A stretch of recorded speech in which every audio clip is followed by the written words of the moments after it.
check 1, 2. Tell these Take rappers the I'm gun. outside, get them start acting up. I'm turning hoes to housewives, I'm cleaning the ratchet up. Do it off from boom bap to melody rap. If they can put you in the box, then you might as well pack it up. Bars having bars, no cap, I'm Attica, you a precinct. How y'all competing when y'all just decent? Your rhyme efficiency's like logic's ethnicity. Don't tell me how much that you black, cause I don't see it. That's it. Welcome to precinct. Fuck LeBron! Fuck everybody on LeBron! When we see you in the finals, bring that same energy, nigga!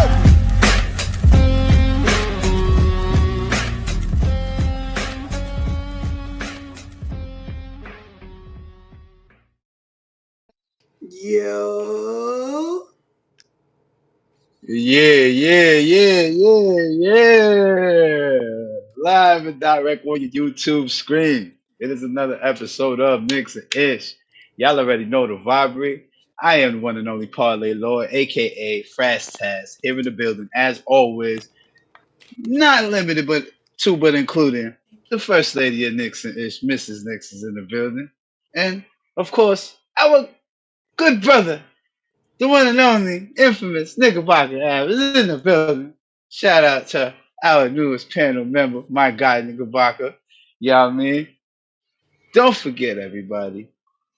Press like for your favorite panel. Sharing is always caring. If you're new, hit the subscribe button. Make sure your notification bell is set to all so you get all notifications when we go live. Let's see who's in the building real quick. Don't forget the super chats. Uncle Paulie in the building. And yes, do remember, we do take precedence with all super chats here. So if you do decide to super chat our channel, we will stop and we will highlight your comment here on our channel because this is what we do here at Nixon Ish. So don't be afraid, y'all. Don't be afraid to send in them super chats, y'all. We appreciate it very much. Also, be sure on the normal stick. get your merch at Shopify Nixon Ish. Link is down in the banner for the Knicks and Ish merch. Darlene is in the building. Shout out to Darlene on the favorites over here. Oh, the pause police is back from vacation. Oh man. Nah, but seriously though, yeah, we got some things to talk about. We got a little work to do here at Knicks camp. So I guess we should jump right I in, usually don't right? start. Yeah, I was just about to say. I usually don't start off the show like this, but this is what we gonna do today. Talking about our new head coach. I believe that Mike Brown was just signed to a 4-year, $40 million deal to the New York Knicks, and yes, he is a championship-winning coach. Thank you, sis. He is the new coach for the New York Knicks. And I just wanted to start off this show just with us giving some thoughts on the new coach and how we feel he gonna help us moving forward. So, go ahead, y'all, take it away. What's your thoughts I'm on Mike excited. Brown? I'm glad we have a coach. Regardless of Yeah, who it is, I'm glad we exactly. have a coach. I think me and Knickerbocker Ave were talking about it before last week, where it's like, it's weird to be signing guys and we don't know how the hell they're going to be used because we don't have a coach. So it's good to have a coach. Yeah, Y'all know I don't watch much basketball outside the Knicks, so I don't know what he's done with other teams. I don't know what those teams consisted of compared to like what we have. So that's gonna be we'll see how it goes as the season comes on. Videos that I have seen about him and his work ethic is what I love. How, players like Kobe said, he even holds me and Paul Gasol accountable for our actions and our, playing. So to me, that's super important, right? Because we've seen coaches on this team that don't hold superstar players to the same precedence that they hold everyone else. And I think that's important. And it's going to be super important to the development of JB. Because we've said it here before, he's not perfect, and there's things that he needs to do to his game to make this team the best team they can be. And if we have a coach that's going to hold him accountable for those things, that's perfect. Um, reading things like, his attention to detail is top priority to him. That's great. But I need to see it put into action. So I hope the guys are ready. It looks like his coaching style is different than Tibbs when it comes to practice. So I hope they're ready for that. Well, like Mrs. Nix just said, I was at shock at first that they went with Mike Brown. For the main fact is that just on the name alone, it wasn't very, and just looking at it on paper, what's the very big difference between him and Tom Thibodeau? Tom Thibodeau preached mainly defense and was known as a defensive guru, and offensively, and I think every panel and every show and every space and every single place that you get Knicks content, they will tell you there wasn't any kind of offensive scheme, offensive adjustment, yada yada yada. Mike Brown ain't gonna have that problem.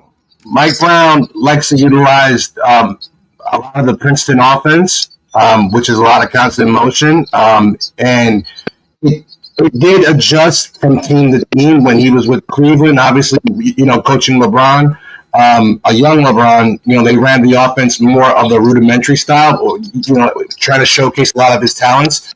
When he went to LA, kind of a similar situation because you had a Kobe Bryant, you had a Pau Gasol, you had guys who were already established into their habits and stuck to the tools that made them work.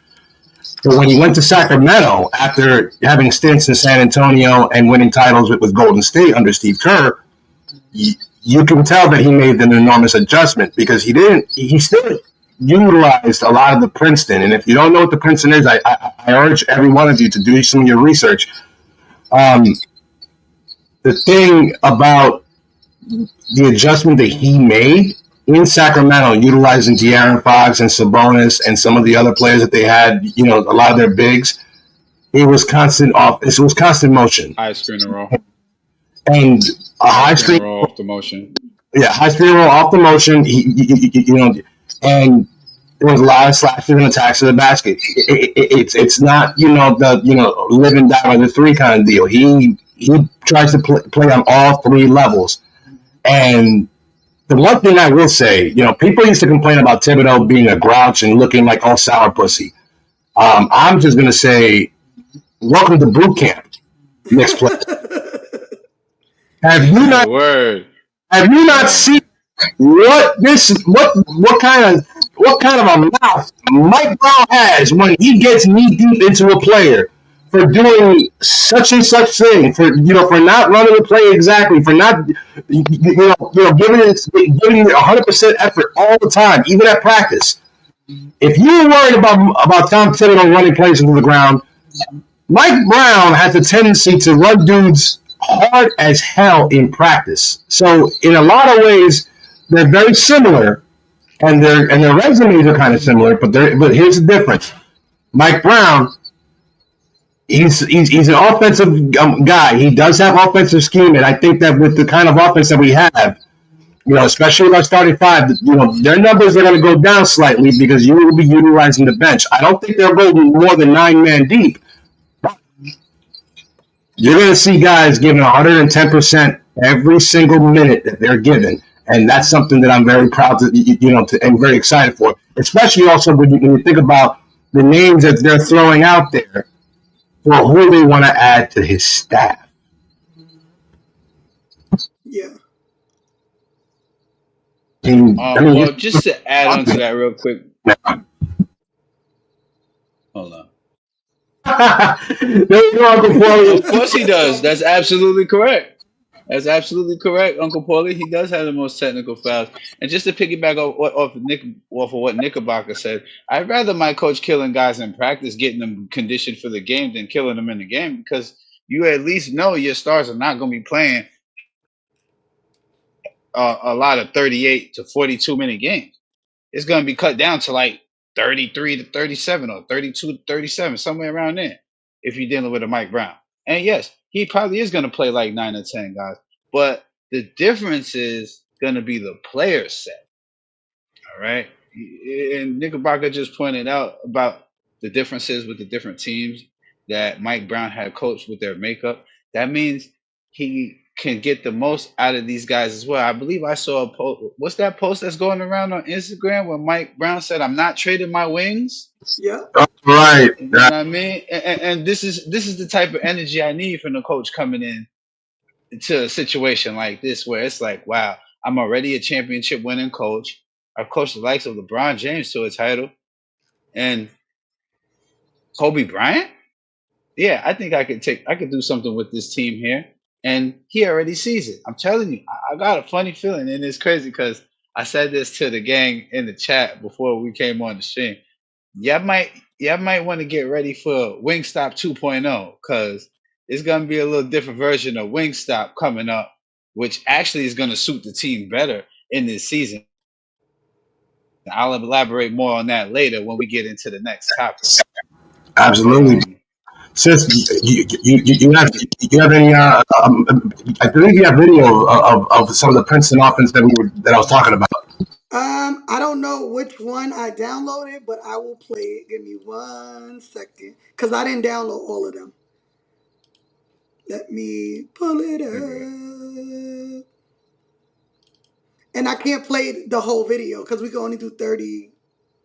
Yeah, just play what Oh, you can. So as you can see, they like to play a lot. Coach Dorsey does a pretty good job on his channel. But as you can see, they do a lot of constant motion offense, high screen. Pass back to the cutter, look for the open man. A lot. You're not going to have a lot of the same things that you have with Coach Thibodeau, where guys were just parking themselves in the corner or beyond the 3-point line. You're going to see guys moving around. You're going to better utilize your wings, which is just imagine right here. Here's Jalen Brunson. You're looking for Karl Anthony Towns. He's finding the cut over the man. Boom, right there. Then you're going to see No, other. that's Mikal Bridges right there. I'm telling you. Probably, but actually, I think in the next clip, that's exactly a perfect play for Mikal Bridges, because Mikal Bridges and OG Anunoby, being both slashers, especially in the paint, they're going to be in constant motion. So JB is not going to be parking and just beating the air out of the ball for 16, 18 seconds like with the tendencies. In the fourth quarter, you're going to see guys making a lot of constant motion. They're going to be making a crap load of cuts, and I really do feel that this offense is going to be just as dynamic, if not more dynamic, because now you're going to be utilizing the full motion of your bench. It's all 9, 10, 15 guys. I know right now we only have 13 guys on the roster, but summer league starts, and you start seeing some of those guys. I'm pretty sure they're going to be implementing at least 1 or 2 of those plays. You're going to start seeing guys like Harold Porty you're going to get open looks. You're going to start seeing Mitchell Robinson's offensive numbers getting a little bit better, because now he's going to have a lot more lobs because he's making a lot of constant motion. He's going to have plenty of opportunities to keep his offensive rebounders up. And more importantly, we are going to utilize, Mikal Bridges and Karl Anthony Towns, 2 guys that I feel that, guys, they still perform brilliantly. However, some people would say it's not exactly what we were expecting, or we expected more. Well, guess what? You're going to get more. You're going to get more of Ariel Porty. You're going to get more of Mitchell Robinson. You're going to get more of Karl Anthony Towns, and a whole lot more of Mikal Bridges. That's, of course, if and when he does sign his extension. Which I kind of feel is coming up soon. But like Uncle Paulie said, he thinks it will. So on to the next topic. Yeah, nah, I agree with that. I think it's gonna just, I think it's gonna really tap into the potential of our guys. I think it's gonna help all of them, because it's gonna. With constant movement, it's gonna be even hard to stop JB. because Right. It's easier for teams to try and double him because he got the ball, he's going to have it for whatever, 15, 16, 17 seconds before something is done, right? If that ball is Mm-hmm. going, again, you still can't leave no one open on a starting lineup. The Yeah. only person you might could leave open is Mitchell Robinson, right? But that and won't even be smart. because he's going to back into the basket, he's going to have an open lob. Exactly. So it's going to help everybody. And the key thing is that I think with Mike Brown, this is probably the year that Jalen Brunson really contends for the MVP candidacy this season. Because one of the biggest narratives that I constantly hear is they want to see Jalen Brunson off the ball more. Well, now you're going to see that because now you're not going to see Jalen Brunson being defended by 6'7", 6'8" fucking power forwards, trying to bully him and trying to make him shoot over rainbow drops. Because now you have to chase this man. You have to chase him around the court. A 6'2", 195-pound. I know this is 200 or something, but it's really like a buck 95 soaking wet. And you have to chase this man all around the court. And then you have to pick your poison. You're gonna leave Mikal Bridges open. You're gonna leave Karl-Anthony Towns open. You're gonna leave OG Anunoby open. You're gonna leave Jordan Clarkson open. Come on now. And I mean, and I'm almost certain that either Landry Champ or DeLon Wright is going to sign for the veteran minimum. I'm pretty sure that it's going to be one of them. But if it's not, and they get another shooter, Or even if it is, because Shaman is a shooter. exactly. But I think that this is a good hire. Yeah, it wasn't the name that we were all expecting. I think the whole Knickerbocker Nation was thinking about somebody glamorous or somebody who's actually got rings. But Mike Brown got rings. He was an assistant, and I know that I've said this on this panel. I don't know what assistants do, but let's just be realistic. Steve Kerr didn't really, he doesn't have to really do much. He can just navigate and do minutes distribution and run the plays that he's been given. At the end of the day, Mike Brown is a proven winner. He knows what he's doing. He's a damn good coach. He has a winning record, and he's been to the finals. He's never won one as a head coach, but maybe this is the place where he does that. I mean, I also hear a lot of the narrative of when Joe Torre got hired as the Yankees manager back in 1996. Clear as Joe was the headline when he got hired, and well, we all know how that ended up. Yep, that's a fact. Yep. But, so if we have all decided that Mike Brown is a good fit, let's move on to the next topic, which is the free agent additions that we just added to the bench. As y'all know and have seen in the media, it became official earlier today or yesterday, Knickerbocker? Today? Okay, good. I was right. Yes, I was on point. All right, cool. Earlier today, it became official that Guerschon Yabusele, former 76ers forward, is now signed with the Knicks, and this man, Jordan Clarkson, from the Utah Jazz, became a free agent and signed with the New York Knicks as well. Yabusele took a little less money on his deal because of the fact that the Knicks wanted to be able to sign one more vet and be able to sign the rookie contract, because that's the two roster spots that we have left, is for another vet minimum and for a rookie contract. Uncle Paulie, stop taking what I say, cause we be here. Uncle Paul needs to be over here. Uncle Paul needs to log on. Yeah, that's what it is. Yeah. Wait, can I add on to that comment, please? If I may, since y'all was saying that real quick. He gets more rebounds too. Not to be funny. He rebounds. He rebounds. All right. I watched him with the 76ers. And I even watched him, believe it or not, in the Olympics. When Steph Curry went off, everybody's saying when Steph Curry went off, right? I watched that game, the gold medal game with US and France. Yabusele is he's a very good addition piece to the bench. I feel he's gonna come in and make dividends. Fraz, He's a nice guy. What happened? Let's just call him for what he is. This dude is a dog. He is a dog. Facts. He is a Big facts. This Hit me with it, sis. Thank he you. plays this grown. Yeah. Yabusele is a dude that plays grown man basketball. You know, the kind of grown man basketball that we all kind of Duncan. watch it. Yeah, he has a lot of dog in him. He's got a lot of grin in him. He's got incredible range. He does rebound the ball efficiently, and he will put he will throw a ball here and there. I mean, he's very raw. So I mean, I really like the fact that, I mean, as much as we all appreciate and love Precious Achiuwa, but this is Precious Achiuwa on steroids. Literally. Yeah. Yeah. I agree with that. Big time. I agree with that. I mean, thank you, sis. You found the clips of when he was playing in the gold medal game. You see what I'm saying? Attacks the rim. Like, this is what we need more of from more of our guys. Attacking the rim. Like, fearlessly. Like, he's going up the yamming every time. Like, And I think that's it's what I crazy want because Bridges to be on.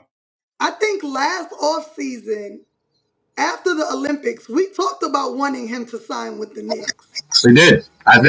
Yes. We did talk about him. I think we all were on with Dom and Knickerbocker. That was we thrown all out talked there. about him. Yes, that was. Yes, I remember that I think live. he's Yes, gonna that was thrown out there. I think he fits into what we are as a team perfectly. I think he's an upgrade from Precious, and I love Precious, and Precious is a New York kid. But, you know, it's a business. He's a better shooter. It is what it is, right? It's unfortunate to me. It's unfortunate that Precious had to play in the Thibodeau era and not been given a true chance. Because I think Precious is talented as hell. You know what I mean? He just wasn't given consistent chance. And that's unfortunate. Now at this point, we've upgraded. I think it's going to be perfect. I think, you know, we screamed to upgrade our bench. And that's exactly what the Knicks organization did for us. Exactly what they did. I can't be mad at all. I think that if Precious were to come to us now with Mike Brown as his coach, he would definitely flourish because he would utilize his height. Yeah. And he would have gotten. That's a fact, Uncle Paulie. And he would probably be able to benefited with some extra work on his shot. The fact that now you got Yabusele, who is, what's the best comparison here? The only one that comes to mind is that remember Charles Smith, and then you remember Anthony Mason. Compare the two. No. Nah, can I give you a better comparison that you may agree with more? Please. How about a taller, more stockier Baron Davis? He remind me a lot of Baron Davis, but a forward. I'm telling you, because he got handle, he got the sneaky dunks. Like he going for dunks all the time. Like that's who he remind me of. Like Baron Davis. Right. But I agree with you. Like, I was surprised he did come back, but I seriously doubt it. I think that if Precious doesn't get signed with a team, he might consider going overseas. Yeah, I think he's gonna end up going overseas. Probably China League. And Uncle Paul, he's not saying that he's exactly like Baron Davis, but style of play, because obviously, he doesn't have the handle that Baron had. Baron was a point guard. You notice I didn't say. You notice I didn't say he had the handle of Baron Davis. Right? I said he got a little sneaky handle, and he. You know what I mean? That's what more Baron Davis was. Like his handles was just super sneaky. Like he just hit you real fast, and it's kind of like an old school like prison yard. Old head. He can't handle. I mean, you don't want him bringing the ball down. But on every possession. But like if you need him to come down with the ball because they're just trapping Brunson or they're trapping Clarkson every now and then. You can always shoot it out to him, and he can, he can set up in the high post, and then after that, you can start running your offense. Fortunately, as we were speaking earlier about the Princeton's principles is constant motion. So it's not like they're going to fall back, once the trap is released. So I think that having a guy that can at least handle the rock a little bit more, so that way you don't leave Mitchell Robinson, having to, hold on to the ball at the top of the key with the shot clock running down, and they're running double teams and switches on our two best shooters. I think that having a guy like Yabusele, whether you play him, 10 minutes or you play him, 15, 20, he's a valuable asset and a strong one at that. So salute to Leon Rose for seeking the talent and for signing him to just below the taxpayer mid-level exception. Because of that, like as you said, Franz, we do have an ability to sign one more veteran minimum contract for about $3 million plus our second round exception. Yep. Which kind of brings up the next topic, perfectly, doesn't it? Yeah, it kind of does. Yeah, but I want to touch on Jordan Clarkson real quick before we do get to the next topic, because I don't want him to be left out here. I used to bet last year a lot on Jordan Clarkson for 2 threes, because he used to just come in off the bench for Utah and just start hitting shots and making plays, and just bring me the footage. This is what I'm talking about. Like, he's another person who is he can handle the ball. He attacks the rim. Like, he can and this create is for the kind of himself. Is it me or yes, that's part of the key too. Is it me, Franz, and this is next? But did we sign 2 street ballers, like right off the court, and just put a Knicks uniform on? Because both these guys, they both have access to grind. They both are dogs. They both got a little hood in them, and neither one of them are going to back down. So I kind of like the fact that that you got a Jordan Clarkson who's a spitfire, is full of energy and is not afraid to back down. He's not afraid to throw them hands either.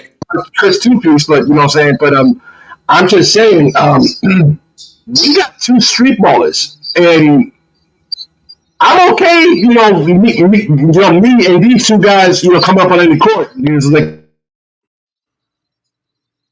For sure. Mm-hmm. And I think he's gonna fit right in. Yeah. Like, he's gonna fit. Like, him and Deuce running that second unit is gonna be great to see. He's absolutely an upgrade from Campaign.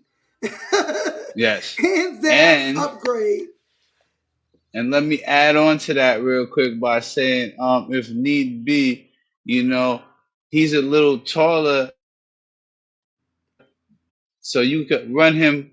And if you need size, pause, you could run a bigger lineup. You could have him running the floor when you need to rest Brunson too, because he can play the point guard, but he's primarily the shooting guard. Uncle Paulie, what you mean by that? I need you to elaborate. He already mad cool at heart, and y'all already know what that means. What, they're gonna be clowning like crazy? He said, I like it. Wait, what was his comment before that you had up on the screen? That was fire. I ain't gonna front. He said, "Oh, 6th man of the year." Yup, I agree with you on that. He gonna come off the bench and I'm telling you, I got a funny feeling he gonna come off the bench and put up points. Right? Jordan Clarkson for 2 threes this year. Pencil it in, everybody. Pencil it in. Every game, damn near. Listen, I'm telling you now. You hearing it first from the Parlay Lord. Jordan Clarkson 2 threes. Green 90% of the time coming up. I'm telling you. And I think that's the key thing that we were missing last year. Obviously, when we lost DiVincenzo in the trade for Julius Randle and Karl Anthony Towns, you missed a little bit of that energy. I'm not saying that the Knicks bench that we had didn't have energy, because they absolutely did, but they don't have like that fiery, infectious energy, and it comes with personality. It comes with grit, and Jordan Clarkson is like the personification of grit. Just looking at his stats, looking at where he's been, looking at what he's done, his body of work since he's been drafted. This kid, you put him in this city, on this stage, with this coach, on this team, with the expectations that we have of getting another one of these,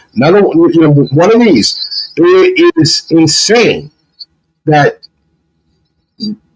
I'm surprised. To be honest with you, I actually am a little surprised that we still have a roster spot because I figured that a lot of guys would be calling the Knicks as opposed to Knicks calling them.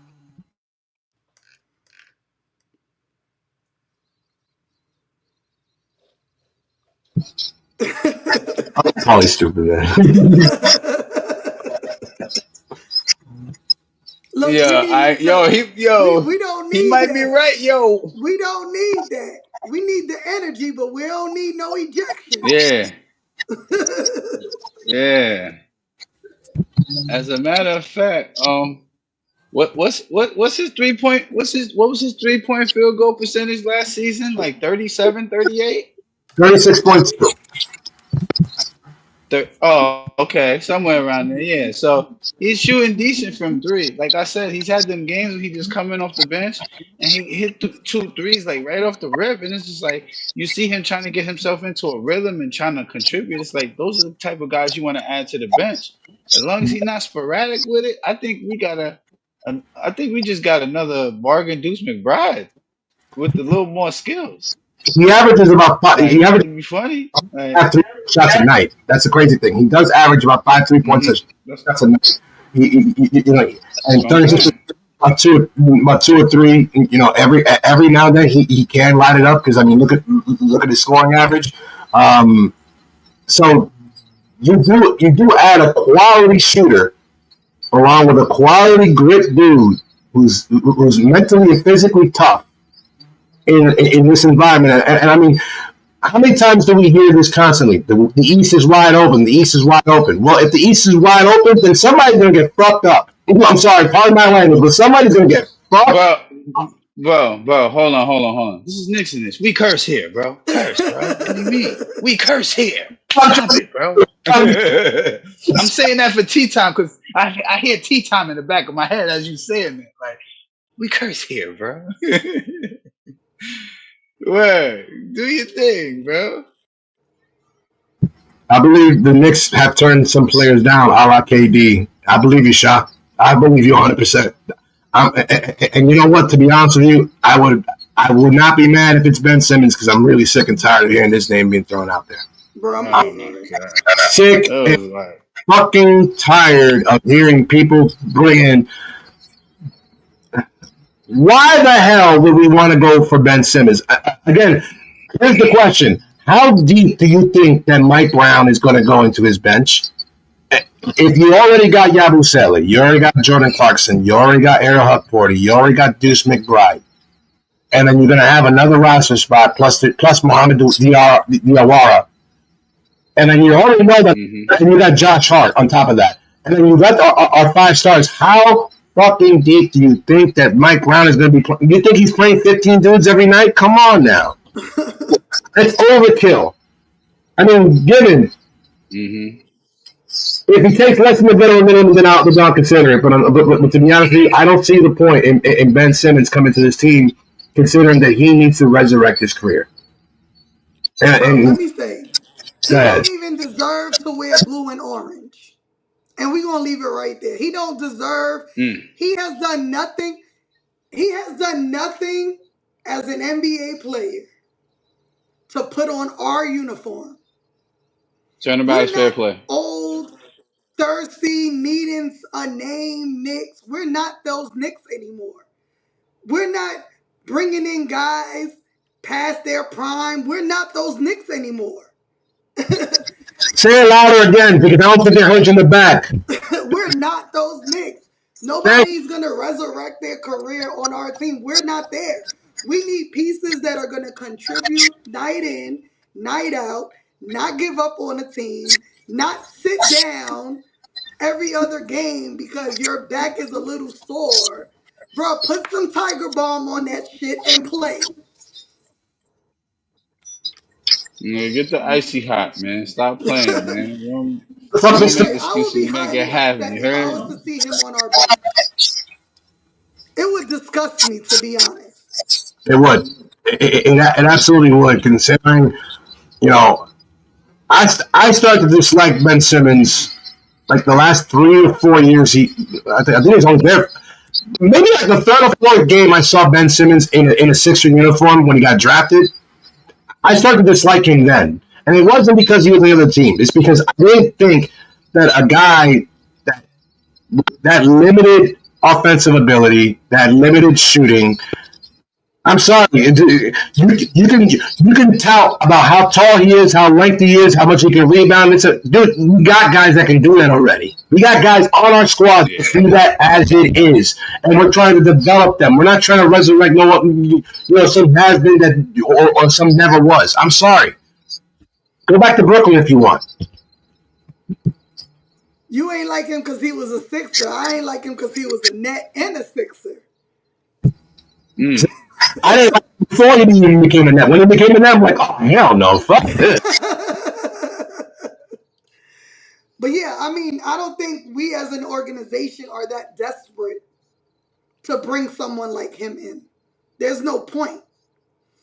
I'm not going to hold you. If we ain't got nobody to fill that spot, you sign Sherman and DeLon Wright and call it a day and let them run it with us. That's how I feel. They gave us all they could last season. They deserve to win a chip with us. Facts. Plus, I think they still would play a critical role too. Facts. They'll still So play a going critical into role. that, who do y'all think is gonna fill up? Is gonna fill up our last two spots? And if you leave it to Frank and Tea Time, it's My gonna be that guy, guy. Frankie Finger salute. You already know what it is. Frankie needs to stop listening to two. Listen, I ain't gonna hold you. I ain't gonna lie, I wouldn't be mad at the addition, but as far as who I really think right now, it's kind of tough to call. I mean, I think if anything, and I've sporadically called this from time to time. Not saying I've called it right every time, but I've sporadically called it. What up, Kev? What up, Cub? Hold on, I gotta stop real quick. My guy Kev is in the building. Shout out my co-host Kev. What's going on, Kev? Talk to the people, man. What's going on, y'all? It's been a little minute. I've been on vacay. I'm on vacay time still. I'm just chilling, man. Just, good to see y'all. Miss y'all, man. Yes, sir. Sure, South Florida. Yeah. It was great. It was great. Made memories. Hey, you can make as many memories as you want as long as we. Man. Kevin's Yeah. mad tan. Yeah, Watch man. this Yo, guy. it was hot as hell out there. What up, y'all? What up? What up? Talk to me. Yep, yep. What I Yeah, missed? Kev. What I missed? So we're talking about who we Yeah. think is gonna fill the last two slots. Y'all talking about who y'all think is gonna fill the last two slots? Yeah. Yeah. I mean, So I let me would. say this. So from my understanding, it's one veteran minimum and a rookie. So it Yes, can't be that is two vets. correct. It's a vet No, and a rookie. a rookie. We know who the rookie is. I think I know who the rookie gonna be. Go ahead, say that name. Pate. Yes, indeed. I The agree. 19-year-old. From Yes, Dallas. yes, yes. I would love for the Knicks to He's give a this guy dog. get He's a get him in dog. the G League, get him in the G League, and let's get him worked out. Develop this kid right. You got a whole nother squad of dogs just sitting in the G League waiting for y'all to develop and bring them up. Like, let's not forget these guys can be brought up to the NBA for 10 games. You know what I mean? It's gonna be them situations. Watch, because remember the two-way roster spots is gonna take effect in a minute, and you're gonna be able to have them three guys. So, but that's the rookies. Who's the vet minimum? Kev. I like the young kid. I would like to see the young kid get an opportunity. But you know, we're gonna have a different head coach, obviously. So hopefully we get to see the young kids and we don't fall into the same trap with Tibbs. But for the vet, I mean, there's only two guys, right? And I know y'all said we can only pick one, right? Out of the two, I would like to see back. Obviously, Shamit. I think Shamit would be a good look. Or even Dylan Wright. One of those two guys to me, if it's possible, bring one of those guys back. The thing, Nixon said that earlier. the thing about Landry Shamet that I don't think that people give him enough credit for, but the man shot 46% from the field, almost 40, just under 40% from three last year. He's typically a career 84% foul shooter, so he scores at all three levels. The guy, usually can come in. Tito didn't play him a lot. I mean, 16, 14, 11, 11, 5. That was his minutes, in the playoffs. This guy, he's a fucking really good shooter. It can be really streaky if you position him in the right offense. And he's a hell of an athlete. So it's not like, he just, parks in the corner and just shoots. He does move. So I think that he would work perfectly under Brown's system because he will be in constant motion. He's off ball, and if he loses his man, he doesn't need a lot of space. If he loses his man, that's a three right there, and we're back on defense. And now we're up 5. Down in the closing minutes of the fourth quarter. Dylan Wright, there is a huge benefit for having him because you have a much taller, lengthier point guard who can defend. But he's not the shooter that Shamet is. So you really have to weigh out your options. And for me, I would say Landry Shamet is the shoo-in for the veteran minimum. I do. Shamet played good defense in the playoffs. He's a decent defender. I mean, given he's short. I mean, he's only 6'3", 6'4", I think it is. And all right, so he's 6'4", 190 pounds, according to Basketball Reference. But at the same time, he gets up on guys. He's not a stopper, but he stays man. He does what he has to do, and he does what Thibodeau actually needed him to do, which is be a deterrent, be a pest. Obviously, for whatever reason, Thibodeau started to lose faith in him, down the stretch. For what reason, we don't know. No reason, because at the end of the season, he went off. I think all playoffs till it was a must win was outrageous. I think it was because of when they put him in that Detroit series. I think he played one game. I think he was kind of outmatched because they were putting in guys that were obviously it was like a mismatch. Well, yes. And defensively he was kind of struggling. That, but we were switching on everything. Yeah. On everything. And right. And you're right, Kev, because in that Detroit series, all of Detroit's guards were 6'5" and up. So right. So and every one of them were fast as hell. So you really had to be on your toes. And I mean, sometimes with players like Shannon, who's a very good spot-up shooter, he's also a very good catcher and release shooter. But the reality is that when you're gassed trying to cover up, these 6'5" guards, and you're mixing tit for tat, sometimes it's it's a little hard, especially when you're trying to be hard on defense. And then you're very slow and methodical on offense, and Jalen Brunson's holding on to the ball for 16 seconds. So that's a problem. Right. Give me so go get it. I hear what you're saying. And to me, if we get either one, I'm okay with it because that is 100% fact what you said. DeLon Wright held us down for sure. He did.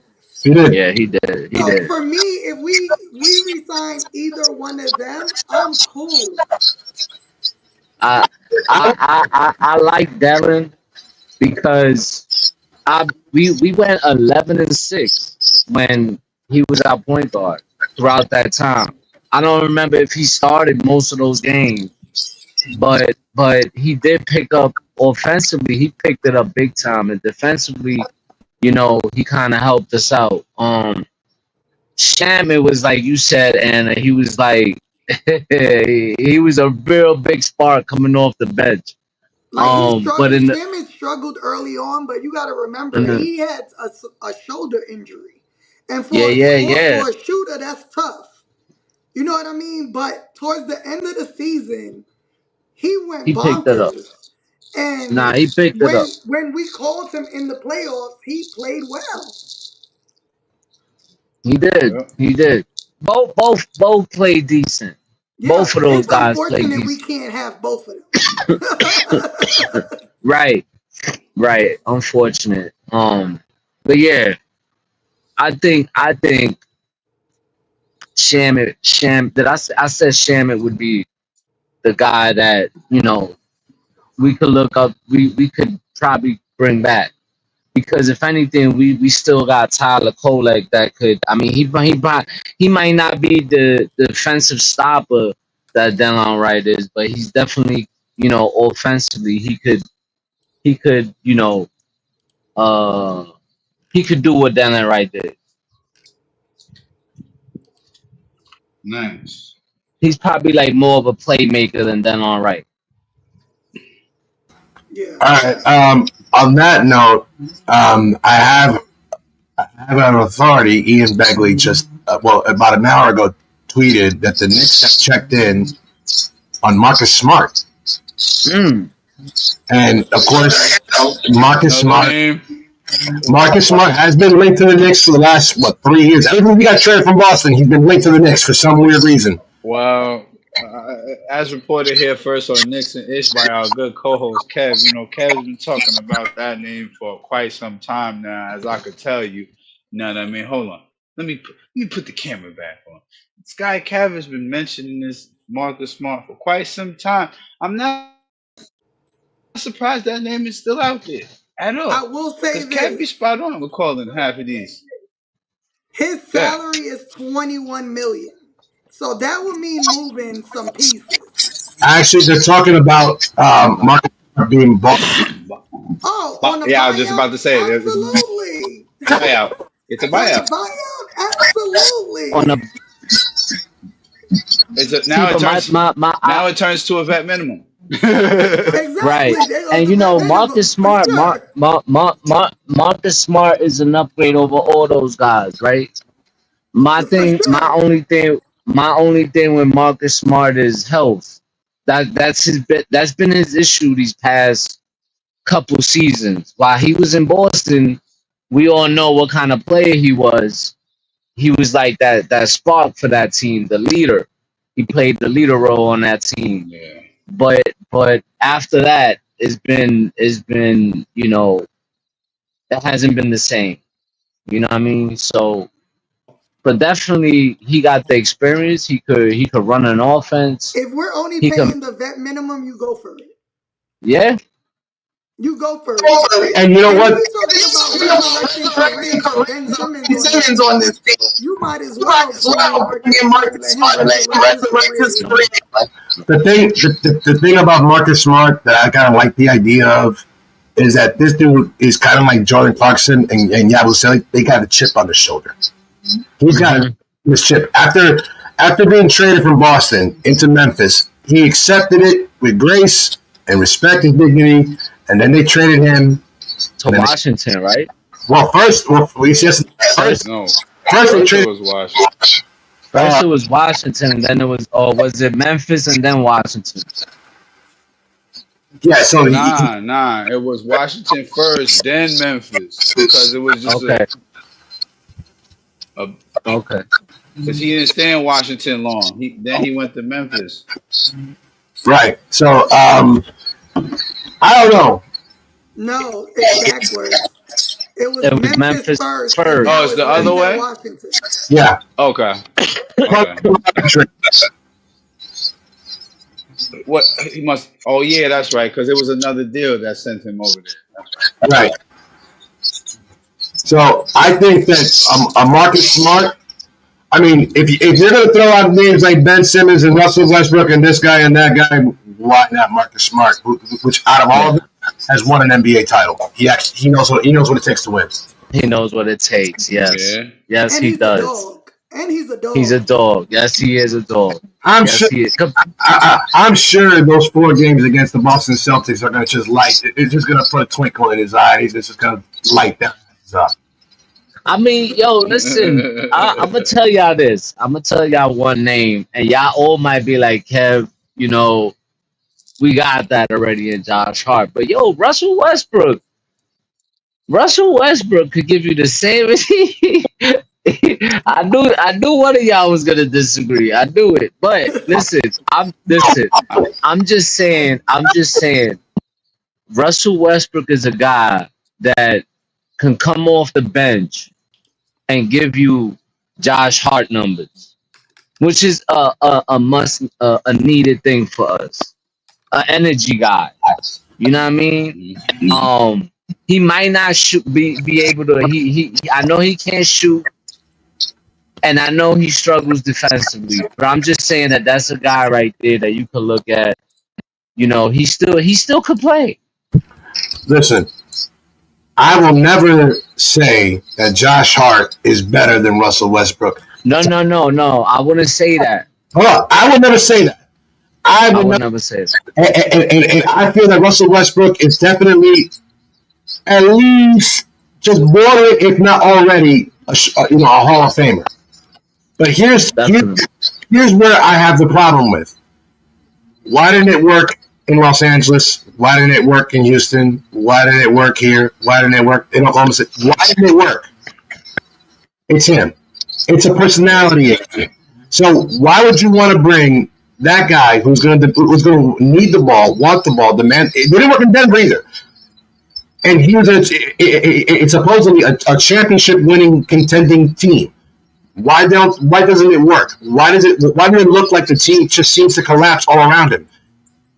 He brings an aura. It may not be something that he's doing himself because we all know him personally, but there's something about him that when he brings to a team, there seems to be a dark cloud that's with him. So I'm sorry, but I'm gonna say the same thing I say to Russell Westbrook that I said about Ben Simmons. You can go to Brooklyn if you want to go to New York. Mm-hmm. Like, I hear you. Any I other ain't mad at names? Huh? Well, I was just gonna let everybody know. Don't forget press like for your favorite panel. Right. Sharing is always Sharing caring. is always caring. I know what it is. Absolutely. That's a fact. I know the vibes, man. I never understood the Ben Simmons things. Y'all know how I feel about Ben Simmons. I'm not really. Bro, it was going on my Twitter, on my Attention thing for grabber. like 3 Attention grabber. days. That's all it was. Yeah, 3 I don't. days. I haven't People heard trying to nothing. explain why he's the perfect fit for the Knicks. I'm just like, nah, I'm good. You can't convince me. You can't convince me. To me, I think with Ben Simmons is it's all a mental thing. Damn, my battery's about to die. It's all a mental thing to me. You know, can he handle? I mean, he played in Brooklyn. I don't even that didn't work out. That ended bad. And Brooklyn ain't nothing like New York. And it's nothing like New York. The media, fan base, the fans. you know, like they'll eat him alive, bro. They'll eat him alive. Even the same people that want him respectfully will eat him alive as well. You know, so I just don't know if he'll be able to handle the Knicks. I mean, I seen him play with the Clippers, but that's not like playing with the Lakers either. Yeah, Right. you know, It's the little brother side. Right, they the Nets in LA. Facts. So you know, listen, man. Like I think it should be those guys, Marcus Smart. You know, the Shamit. You know, the Delon Wright. You know, those guys, the role players that you know, especially a guy like Marcus Smart, man. He's an instant upgrade over all those guys, if you ask me, because he got championship experience. He So I plays hella mean, defense. He plays hella defense. To me, I always thought that, and a lot of people be like, "Yo, Kev, you bugging," but I always kind of seen Deuce McBride and Marcus Smart. You You know, always said that. I always, to me, You have. this, I always seen it. But I don't know. Let's see, man. Leon Rhodes is always full of tricks. Just going down my Twitter feed, some Knicks fans are just nuts. Bring Kevin Love on the Knicks vet minimum ASAP. For what? What do we need a 50-year-old on our team for? I even seen one article about bring back Kevin Knox. I'm like, Jesus For Christ. what? I'm like, wow, bro. Bro, Kevin Knox, nostalgic Nick. bro. That's what I'm saying. Twitter be tripping. Thank you. I don't do Twitter. I can't be Y'all can have that. That shit will drive someone insane. Word. Padded room type ish. For real. But let's move on. Where we at? So the Knicks Summer League roster was announced. Can I say champions? Yes. Dare we say champions? I don't know. We keep on saying that year after year, and then for some reason something happens, and it's like they fall short. And they fall short. I'm gonna say like this: there are guys that obviously I'm looking at, and I expect big things. Obviously, some of the guys that that were from like Color Juniors, the Tyler Koleks, the Ariel Boys, we're expecting big things and improvements from them. But I'm kind of curious. Obviously, hold on, who am I looking at? And Dink Pate. I'm really curious to see what he does. That Japanese sensation that we just signed, the 19-year-old what's his name? Is that Lucas Skluka? Or I can't even. I'm not even sure how you say his name. And right. I'm interested to see James Najee too. Also. Oh yeah. I think I saw an article about him, and this dude. If we were talking about guys who have chips on their shoulder, that's one dude that seems like he's not ready to play. He's ready to fight. He's going to Vegas to fight, not somebody in a fucking cage and do a ground and pound because he looks like that kind of dude. Yeah, it's gonna be interesting. I'm also interested in seeing Kevin McCullough because we didn't get to see him. We didn't get to see him last season. He was hurt all season. Everyone spoke so highly of him. I want to see it. But yeah, I mean, I think I'm definitely tuning in. I want to see all of them because if they're all as good as they're supposed to be, our options of bringing guys up and sending them to the G League and bringing them up for 10 games is going to be great. Crazy. I really want to see. I really want to see some heavy improvement from Tyler Kolek, more than anybody. Tyler Kolek to me is, former Big East Player of the Year, a guy that we had that I thought it was a steal when we drafted him, and he showed some moments of brilliance last season when he got the opportunity. I think that this is his time to shine. If anything, this should be his team out of everybody else. This should be his team. This is his time to shine. And he just showed the rest of the Summer League and everybody in Vegas why, number one, he was drafted by the Knicks. He was the Big East Player of the Year, and he's a guy that he should be respected and should be given a much bigger opportunity now under Coach Mike Brown that he didn't get with Coach Thibodeau. So let me ask this. Where does he fit in that second unit? Because it's going to be Deuce and Clarkson. Are we going to play small? We can. Well, see, that's the beauty of the lineup. And because you can run a small lineup if you want to go fast. You can run Kolek, McBride and Clarkson is tall enough, to handle a wing every now and then. I mean, not consistently, but you can put him on the wing every now and then. What we did with Josh Hart. But obviously, you don't want to put those three, then Josh Hart, and then Yabusele or Haporti on there. That'd be you're selling yourself really short. But I think that a guy like Kolek, who does have a shot when he utilizes it, when he looks for it, he has a shot. I think that he can facilitate the offense. I think that he and Clarkson are going to be competing in summer, in training camp and throughout the season. And it will be a nice 1-2 punch if they both play up to their expected potentials. And I don't doubt for a second that Mike Brown will not hold them accountable for every single freaking second that they play. So that's why I'm putting, for me, I'm zeroing in on Tyler Kolek because he really needs this. I mean, the few times he's been at Westchester, he's showed out. Now it's time to show out in summer league, so that way you can show out and get your opportunity, get your burn in the regular season, and be part of the championship run. I just feel like there's gonna be someone left out. I was just about to say that too. So like somebody options, gonna be on that. Yeah, we just have so many options, and it's like we'll see. It's great to have options. I'm not complaining about the options. But no, I agree with you, Knickerbocker. Like I definitely want to see improvement from him. We've already seen his passing ability is crazy. So yeah, it's gonna be fun to watch the summer league and see how it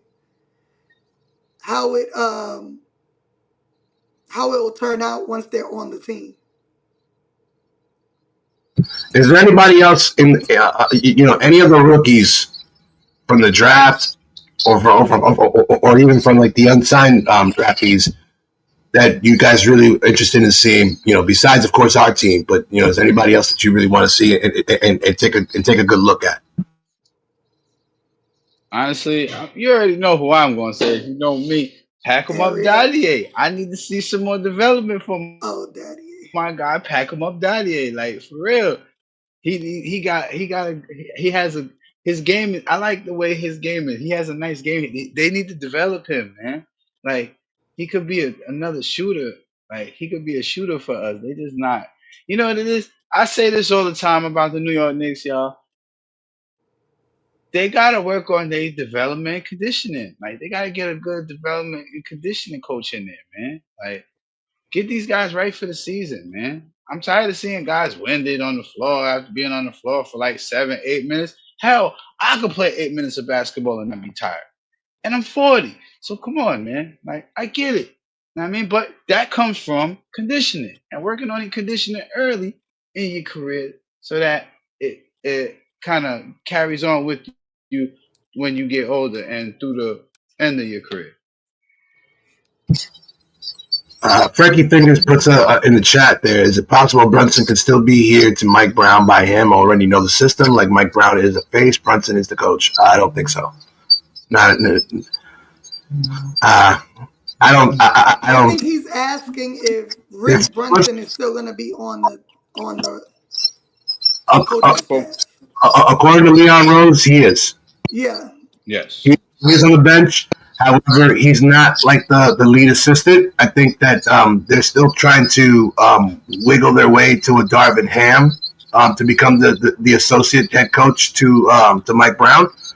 But that's a little bit dicey situation because, lateral move from assistant to assistant is a little bit trickier since he's currently, I think, under contract. I think he's still with the Lakers, if I'm not mistaken. So it could get bought out too, though. They do get bought out. However, I don't know how.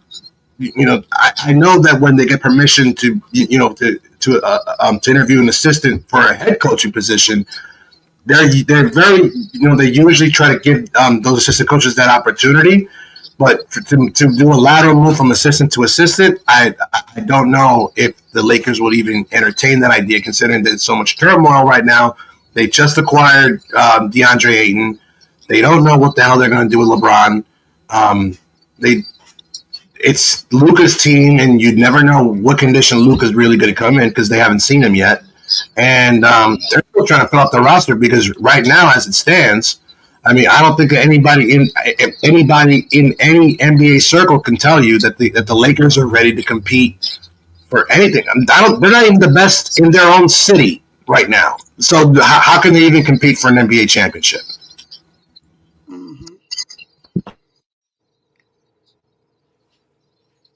So, but to answer your question, I mean, I just want to see our guys. I don't really care about any other rookies. No, I want to see our, no Cooper Flag. No, that. Nope. I'm a Duke fan, but Duke don't have a good track record with bringing in real guys into the NBA. I think the last one was Grant Hill. So I'm not sold I on don't him. know. I don't know.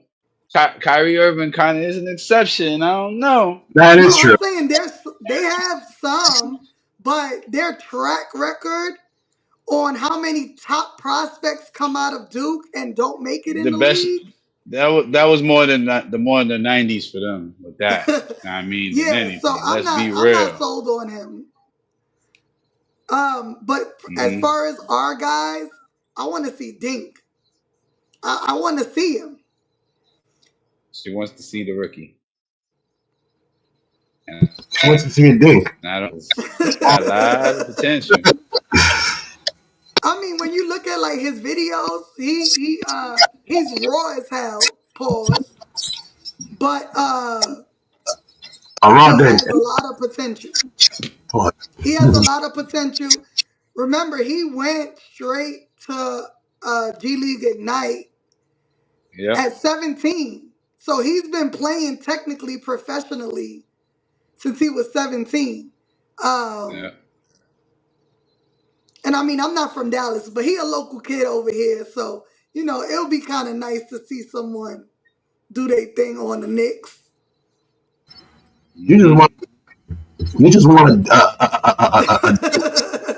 you can rub it into your neighbors' houses and shit. Like, yeah, your boys on my team. That's what it is.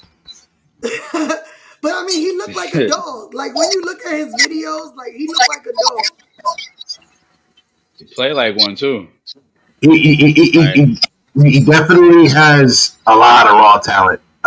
It's just a matter of fact is how much of that talent is going to get a chance to develop. To be honest with you, I think he's a shoo-in for Westchester, for sure. To make the big squad, I think that some things would have to happen in order for him to get that opportunity.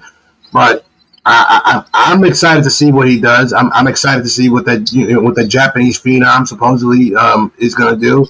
And of course, like I said, Tyler Kolek, TikTok, you're on the clock, bro. So let me ask this because I don't know. Tyler is signed to us for this season, right? Yes. And Ariel too. So we're not using and Peckham. They picked up Ariel's option. Okay, they picked up Ariel's option. So that rookie spot we have is not going to either one of those. So we're going to bring in either someone we drafted or a rookie.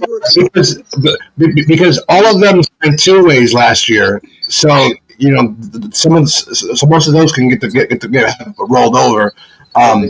That second exception would have to be Mohamed Diawara or anybody that they feel that would have been a second round pick had because the league understands the second round. The second round is pretty much a crapshoot. I mean, yes, you do find a lot of good talent in the second round, a la Jalen Brunson and Rajon Rondo, guys like that. But the reality is that they know that just because you draft a kid at the second round doesn't necessarily mean you're going to you're going to be able to use them, because there's always that the international situation. And I think Mohamed Diawara kind of falls into that situation. I think. Don't quote me on that. I mean, I've watched videos, like I've looked them up, and to me, Dink is I like him the most. Um, but at the end of the day, it's kind of like you said, are they going to get burned on the Knicks team? Only way is if someone gets injured. I'm knocking on wood. um, so, I mean, it's going to be whoever they think has the most potential to develop. It's going to be who makes it, I guess. Yeah. You're on mute, Knickerbocker. Well, remember that once training camp starts, I think they can increase the roster size to about 16 or 17, and then they can 18. carry them. 18 exactly. So they can carry 3 two-way spots. Right, and so they can carry them into the preseason, and then right before the season starts, they can start doing their cuts, and they can decide whether or not they either send them to Westchester or just release them outright. And depending on whoever they are, like Diawara or Dink or anybody else, they can then decide whether, all right, we're going to keep you on a two-way, we're going to keep you on, and this is how we're going to go about that. Gotcha. And then more than likely. If my prediction is correct, because I think that Dink will eventually be on the big squad, I don't think that he'll get much burned, but he'll end up getting a spot like when it comes to those 10 days. It should be interesting. Mm-hmm. For sure. All right, so I guess we can move on to the end-ish and wrap this one up because we've been on for over an hour. So we had just a couple of talking points for the end-ish. You want to talk about it, Knickerbocker, the 17 trade?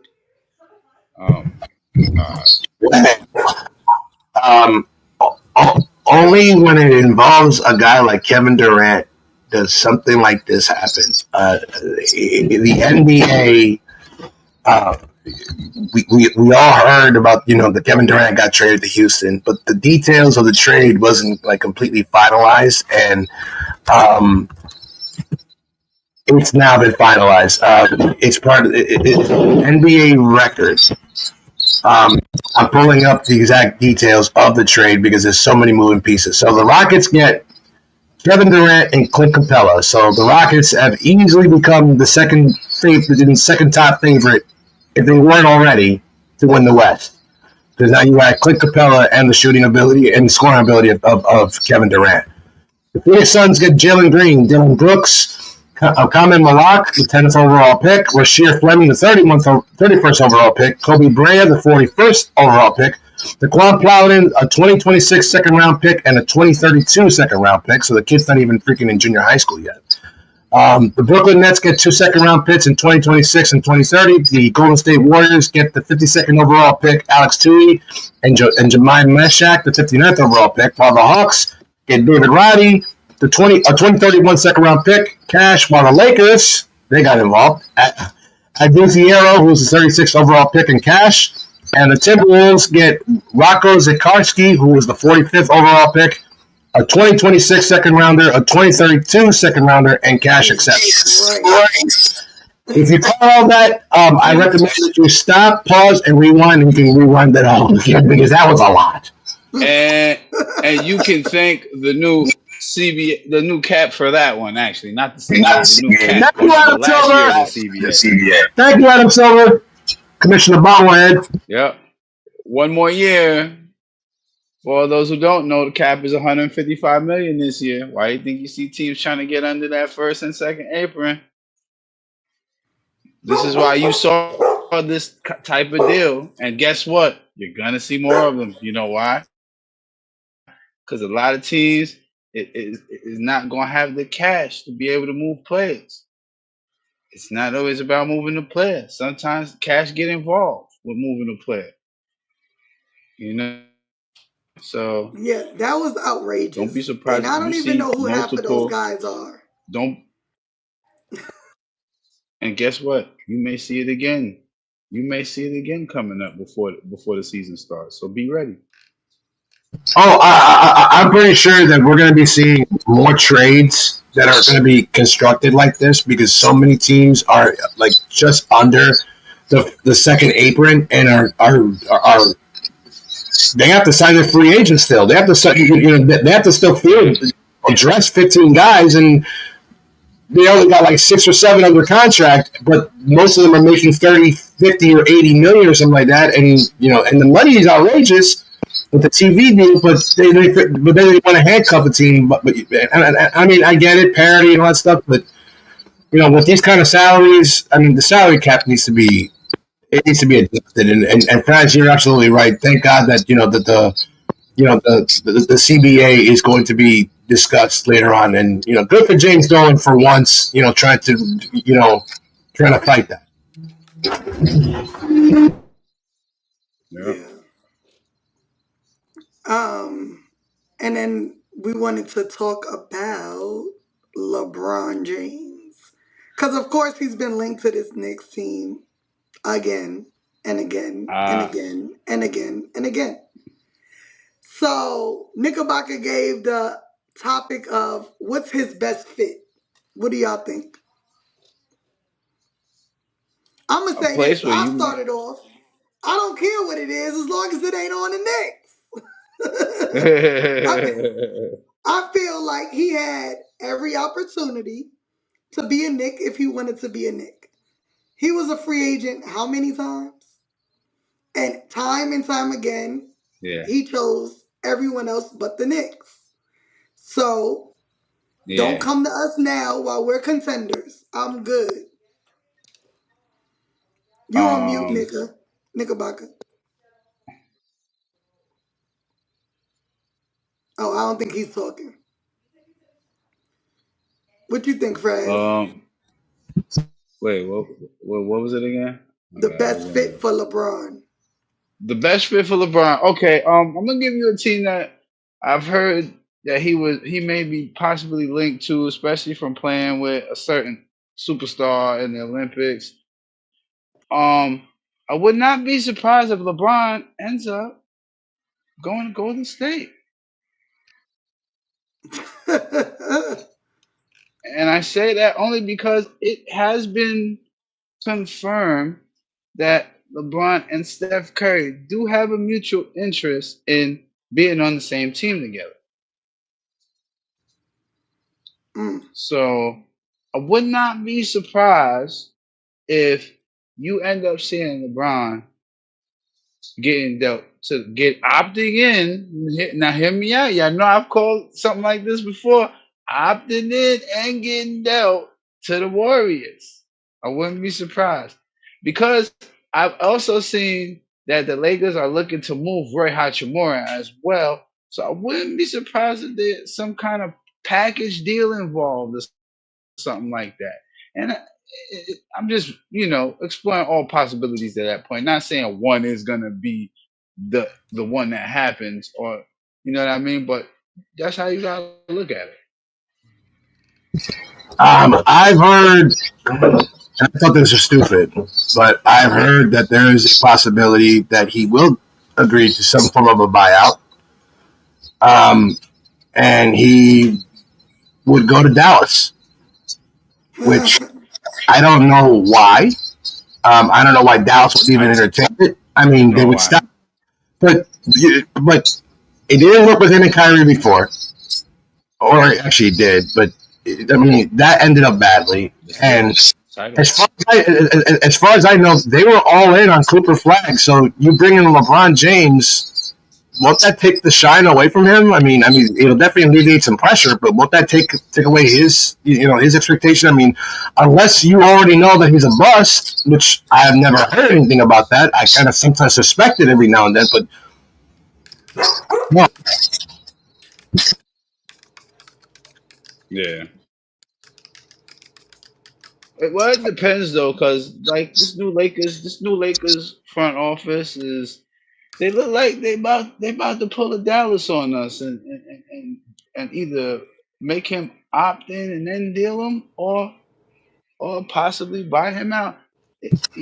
I just don't think they buy him out. I feel like he's gonna opt in and they're gonna deal him.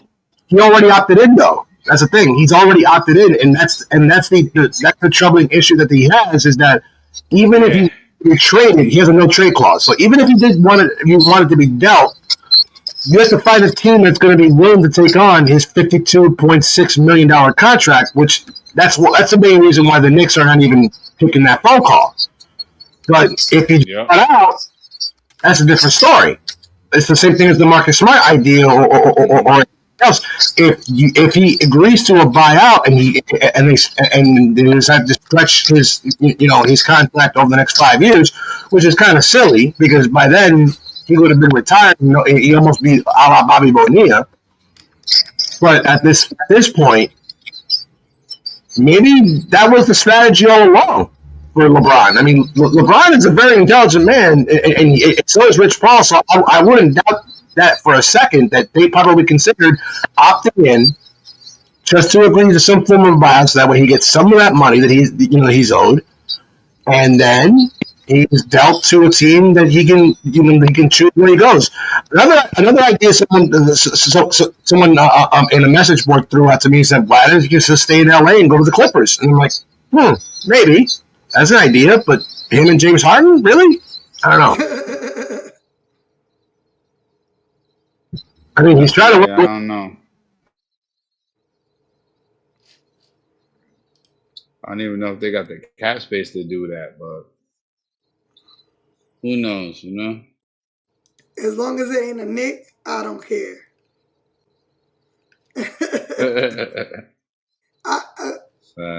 No, absolutely not. I think I told Nick about Gav. If they bring him to the Knicks, I'm not watching Knicks basketball. I will refuse. All of us that. I will absolutely refuse. But we way over an hour, so you wanna wrap it up? Sure. We just want to thank everybody who showed up in the comments today. Everybody who pulled up and said what they had to say in here. Don't forget, everybody. Scrolling down the bottom of your screen is the link. Is it there? Yeah, it's the link to the Shopify. All right, gonna get you some merch for your favorite Knicks and Ish panel. The merch is starting to expand a little bit, so take some time going there and check it out. If you see something you like, buy it. You know what I mean? And don't forget, y'all, make sure y'all subscribing. Got your bell set off for all notifications when we go live. Tell a friend to tell a friend to tell a friend to subscribe. Yeah. This is a community, folks. And building one. And we're going to see y'all in the next episode. So what I need is, sis, hit the outro. Mic check 1, 2. Tell these rappers I'm outside, get them start acting up. Turning hoes to housewives and cleaning the ratchet up. Do it all from boom bap to melody rap. If they can put you in the box, then you might as well pack it up. Bars having bars, no cap, I'm Attica, you a precinct. How y'all competing when y'all just decent? Your rhyme efficiency's like logic simplicity. Don't tell me how much that you black, cause I don't